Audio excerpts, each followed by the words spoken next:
जब पति बाहर से आने पर बताए कि वे कहाँ से आ रहे हैं, तो इस बात पर विश्वास करना चाहिए। यदि पति पत्नी में परस्पर विश्वास न हो तो घर में नरक आ जाएगा।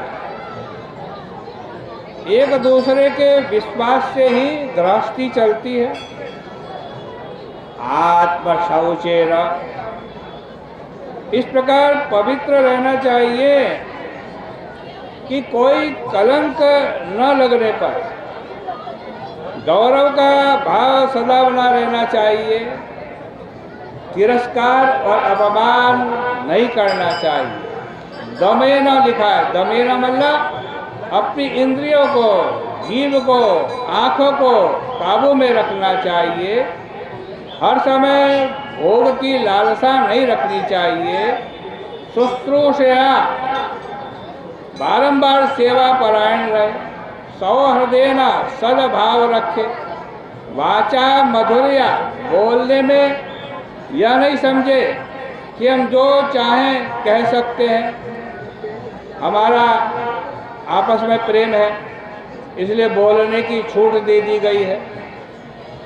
नहीं भाई, तू तड़ाक की बोली कभी नहीं बोलनी चाहिए। झगड़ा वचनों में से ही निकलता है। जब आदमी रूखा बोलने लगता है और सामने वाले की परवाह नहीं करता, उसी से क्या निकलता है? उसी से दुर्भाव निकलता है। इसलिए वाणी हमेशा ऐसी बोलनी चाहिए जो मधुक्षरण करती हो। यदि आप इस बात के लिए सावधान हैं कि आपकी वाणी से जो भी निकले वह मीठा ही निकले, तो आपको अपना दिल भी मीठा बनाना पड़ेगा। बाहर की साधारण मधुर वाणी भी आपके हृदय को मधुर बना देती है। और आगे देखिए मैत्रेय ऋषि क्या कह रहे हैं। विसृज्य कामं दम्भं च द्वैषं लोभमदं मदम् अप्रमतोद्यता नित्यं तेजीयांस मतोषयत्। पत्नी को काम, दंभ, द्वेष, लोभ, पाप, अभिमान छोड़ देना चाहिए। कभी किसी काम में प्रमाद, आलस्य नहीं करना चाहिए। प्रमाद और आलस्य में थोड़ा अंतर है। आलस्य में हमें काम तो याद रहता है क्या करना, परंतु हम उसको टाल देते हैं, समय पर नहीं करते हैं। और प्रमाद उसको कहते हैं कि समय पर याद ना आए कि क्या काम करना है।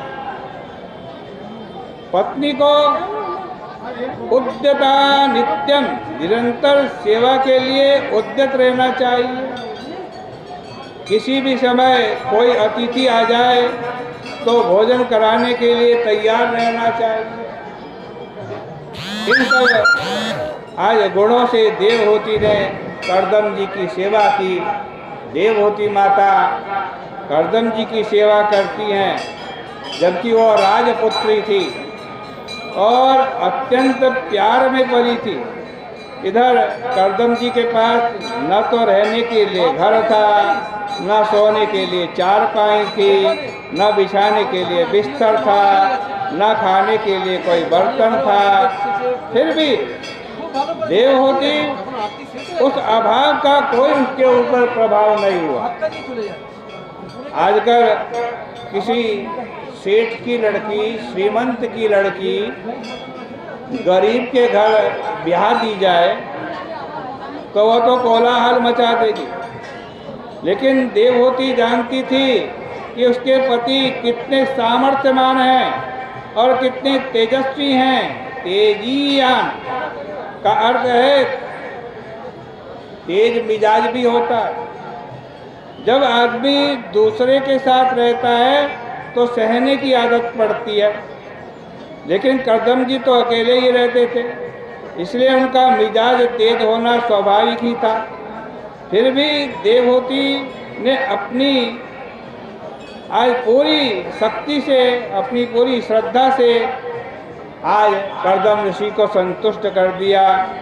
जब कर्दम जी ने देखा कि देवहूति ने हमारी बहुत सेवा की है, तब उनके हृदय में स्वयं दया उदय हो गई और प्रेम से बोले, देवी मैं तुम पर प्रसन्न हूँ, तुम अपने शरीर का अनादर करके मेरी सेवा कर रही हो, इसलिए मुझे मेरी तपस्या, समाधि, विद्या एवं आत्मयोग से आज भगवान का जो अनुग्रह प्राप्त हुआ, उसमें आज से तुम्हारी भी हिस्सेदारी है।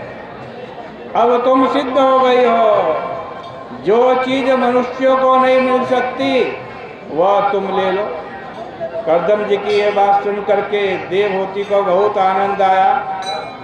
पत्नी के लिए इससे बढ़कर और क्या सुयोग हो सकता है कि उसका पति उस पर प्रसन्न हो जाए, वह भी कर्दम जैसा पति।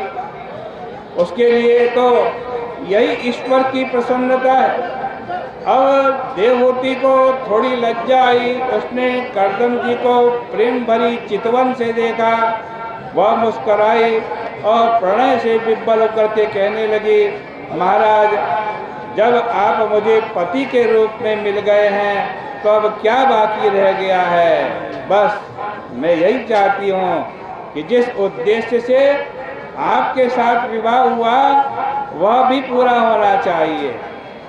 कर्दम जी अपनी पत्नी का आशय समझ गए और बोले कि पेड़ के नीचे तो गृहस्थ धर्म का पालन करना ठीक नहीं है, चलो एक ऐसा मकान बनाते हैं जो पानी में भी चले, धरती पर भी चले और आकाश में भी उड़े।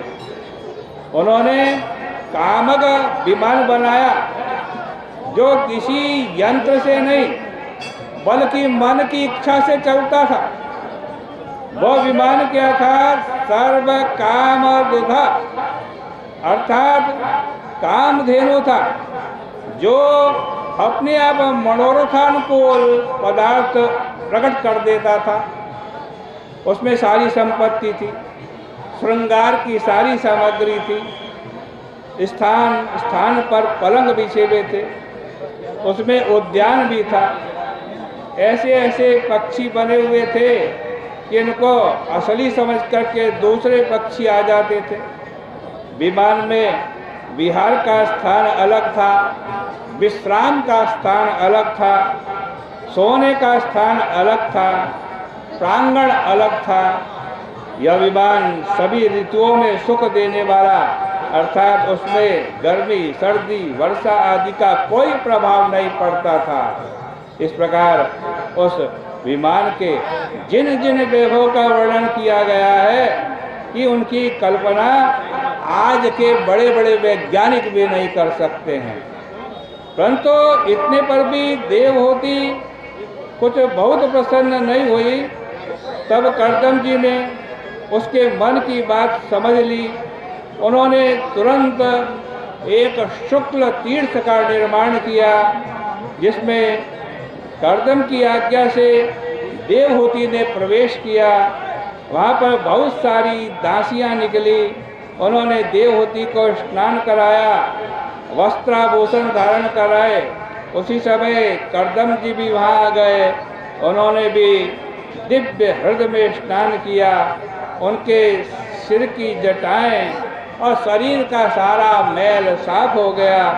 दोनों दंपत्ति सुंदर रूप धारण करके और हजारों विद्याधरों से सेवित होकर के उस विमान में रहने लगे। वे अपने उस विमान से कभी स्वर्ग में जावें, कभी धरती पर आवें, कभी सुरवन में जावें, कभी नंदन वन में जावें, कभी पुष्पभद्रक, मानस, चैत्राक्ष आदि लोकों में विचरण करने लगे। इस प्रकार कर्दम ऋषि और देवहूति के दाम्पत्य जीवन का बड़ा सुंदर वर्णन श्रीमद् भागवत में आया है। आगे की चर्चा कल के प्रसंग में